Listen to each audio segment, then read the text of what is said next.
창세기 22장의 아브라함이 독자 이삭을 번제로 바치는 이야기는 많은 분들이 잘 아시는 내용이라고 생각합니다. 14절에 여호와 이레라는 말과 또 속담이 나오죠. 여호와의 산에서 준비되리라.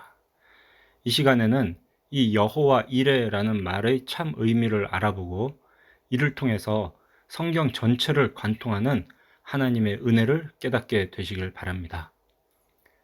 아브라함은 하나님의 명령에 순종하여 독자 이삭을 하나님께 번제로 드리기 위해 지정하신 모리아 땅의 산으로 갑니다.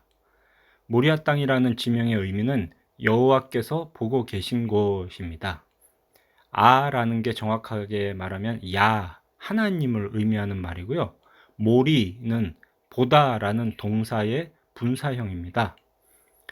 22장에서는 이렇게 보다라는 동사가 계속 사용됩니다. 3일 만에 하나님께서 지정하신 땅에 도착한 아브라함은 눈을 들어 그곳을 멀리 바라보았다. 여기도 보다라는 동사가 사용되었죠. 나무를 지고 가던 이삭이 번제할 어린 양은 어디 있습니까? 라고 물을 때 아브라함이 이렇게 대답합니다. 8절 내 아들아, 번제할 어린 양은 하나님이 자기를 위하여 친히 준비하시리라.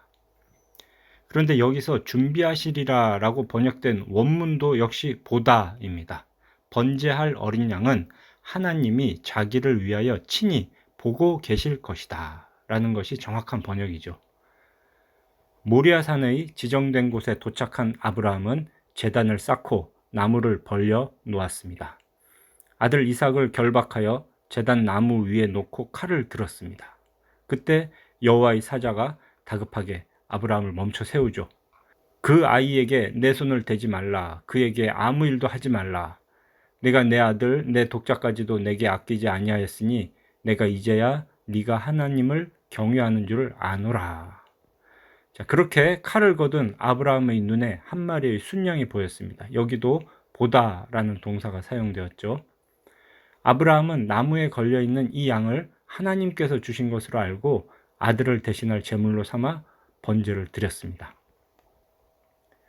그리고 이어지는 14절에서 아브라함이 그 땅의 이름을 여호와 이레라고 불렀다고 합니다. 여호와 이레라는 말은 히브리어 원문의 발음을 그대로 기록한 것입니다. 그 다음 구절을 보면 마치 이 앞에 나온 여호와 이레의 뜻이 여호와의 산에서 준비되리라 라고 설명하는 것처럼 보이죠. 자, 여호와 이레의 뜻을 한번 생각해 봅시다. 여호와는 잘 아시듯이 하나님의 이름을 표기한 겁니다. 그 다음 단어인 이레, 이게 무슨 뜻인가? 이게 오늘의 주제입니다. 한글 성경은 히브리어 발음을 그대로 기록했는데 대부분의 영어 성경은 이레라는 말을 준비하다라는 의미의 provide로 번역을 했습니다. 그런데 이레라는 말은 보고 있다라는 히브리어의 발음을 그대로 옮긴 것입니다. 그러니까 여호와 이레라는 표현의 정확한 의미는 여호와께서 보고 계신다입니다. 자, 그 뒤로 이어지는 속담인 여호와의 산에서 준비되리라, 이걸 봅시다. 여기에도 보다가 사용되었는데 정확한 의미는 여호와의 산에서 그가 보여질 것이다 입니다. 보다라는 동사가 수동태로 쓰인 거죠. 보여질 것이다 라는 말은 우리말로는 자연스럽지 않죠. 그래서 좀 자연스럽게 바꾸면 나타날 것이다, 이게 더 적합하죠. 앞문장은 아브라함이 그 땅의 이름을 여호와께서 보고 계시다 라고 붙였다는 것이고, 뒷문장은 이 일 후로 오늘까지 여호와의 산에서 그가 나타날 것이다 라는 속담이 사람들에게 전해지고 있다는 표현입니다. 자, 그렇다면 앞으로 장차 그 산에서 나타나실 분이 누구일까? 이게 문제죠. 이 사건과 관련해서 훗날 예수님이 말씀을 하십니다.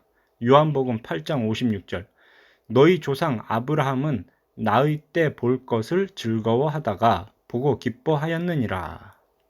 여기서 즐거워하다가 라는 말은 앞으로 일어날 일을 기대하다가 라는 의미입니다.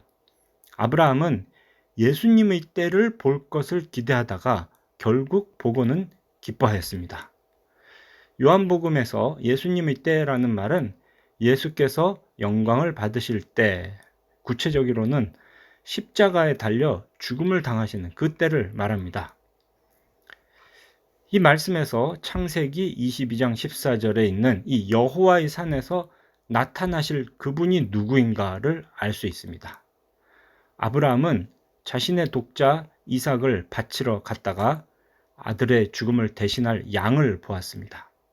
그런데 이 과정에서 하나님은 아브라함에게 장차 하나님의 독생자가 아브라함의 후손들의 죄를 대속하는 화목제물이 되는 것을 보여주셨습니다. 아브라함이 독자 이삭을 바친 일, 그리고 하나님의 독생자 예수의 죽음, 이 두 사건 사이에는 2000년의 간격이 있죠. 그런데 기가 막히게도 그 중간, 그러니까 아브라함이 이삭을 바친 때로부터 1000년 후, 그리고 예수께서 십자가에 못 박혀 죽으시기 1000년 전, 바로 이 장소 모리아 산에서 또 중요한 사건이 일어납니다. 역대하 3장 1절인데요. 솔로몬이 예루살렘 모리아 산에 여호와의 전 건축하기를 시작하니 그곳은 전에 여호와께서 그의 아버지 다윗에게 나타나신 곳이요 여부스 사람 오르난의 타작마당에 다윗이 정한 곳이라. 다윗이 말년에 하나님의 뜻을 거슬러서 인구조사를 했습니다. 그리고 그에 따른 벌로 3일간 전염병이 돌죠. 잠깐 사이에 7만 명이 죽었습니다. 그런데 오르난의 타작마당에서 그 죽음의 사자가 멈춰섭니다.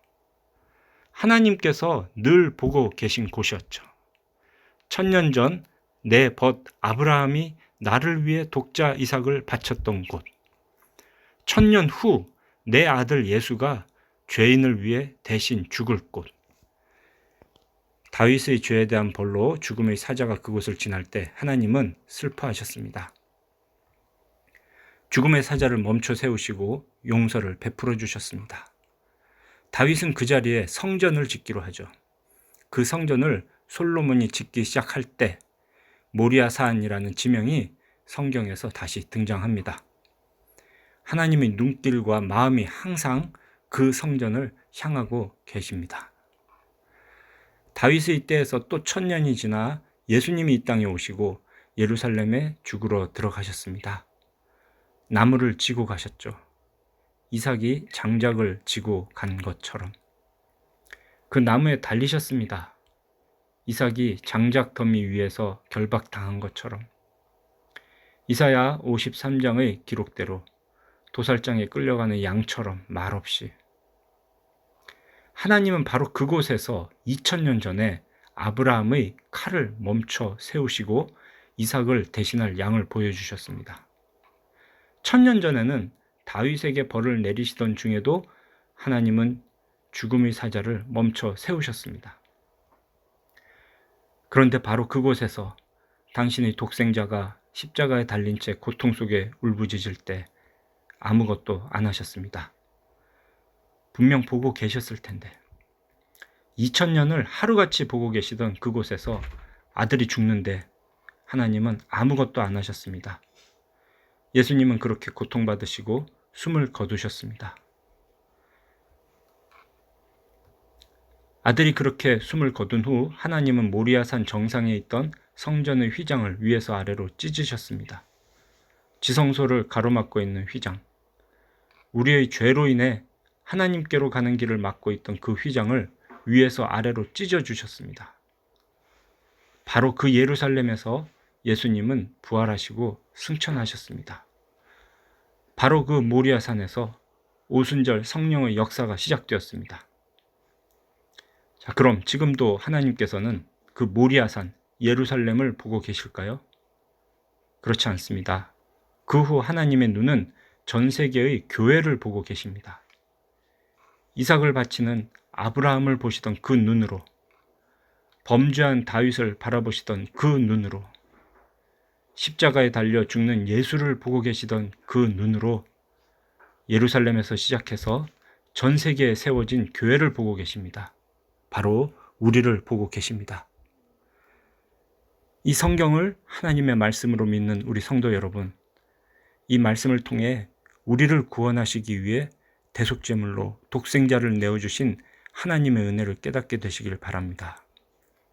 언제나 우리를 보고 계시는 하나님을 더욱 의지하여서 말씀을 읽고 기도합시다. 날마다 주와 동행하는 은혜가 충만하시기를 삼위일체 하나님의 이름으로 축원합니다. 아멘.